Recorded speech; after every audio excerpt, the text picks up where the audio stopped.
Тауық жұмыртқасының адам ағзасына өте пайдалы екенін барлығыңыз білесіздер. Бұған қоса өнімнің өзіндік құрамының бірегейлігі де анықталды. Жұмыртқаның адам ағзасына пайдалы жақтары жөніндегі соңғы зерттеулерді назарларыңызға ұсынамыз. 2-3 жұмыртқа бұл оңтайлы күнделікті мөлшерлеме екені де анықталды. Сіздің миыңыз холиннің қорғауында.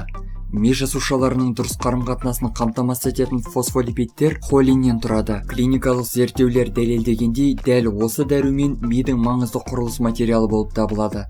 Күніне 2 тауық жұмыртқасын тұтынғанда ағза қоректік заттардың жеткілікті мөлшерін алады. Холиннің жетпеушілігі есте сақтау қабілетінің төмендеуіне алып келеді. Лютеин арқасында көз көруі сақталады. Жаңа зерттеулер көрсеткендей, тауық жұмыртқасы лютеиннің көп мөлшерін қамтиды.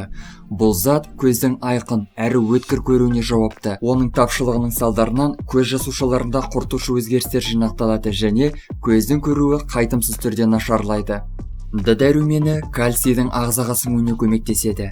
Егер адамға 1 қасық балық майынан ішу немесе асылған жұмыртқа жеудің қайсысын таңдау ұсынылса, басым көпшілігі екінші таңдауды жөн деп санайды. Әсіресе, егер екі жағдайда да Д дәруменінің құрамы бірдей екенін білсе. Бұдан бөлек, ғалымдар тауыққа арнайы қоспалар мен жем беру арқылы олардың жұмыртқасындағы дәрумен көлемін ұлғайтуға мүмкіндік туатыны жайлы шешім қабылдады. Д дәрумені кальцийдің ағзаға жақсы сіңуіне, сондай-ақ адамның сүйегі мен тістерін нығайтуға зор көмектеседі. Жүрек қан тамыр ауруларының қаупін азайтады. Алдыңғы пікірлерге қарамастан, жаңа ғылыми зерттеулерде жұмыртқадағы холестерин фосфатидтермен теңесетіндігі дәлелденген. Сондықтан да адам үшін еш зиян емес. Ол ағзадағы холестериннің өздігінен өндірілуін баяулатады. Сондай-ақ жұмыртқада жүрек қан тамыр ауруларының қаупін азайтып, триглицерид мөлшерін төмендететін омега-3 қышқылы бар.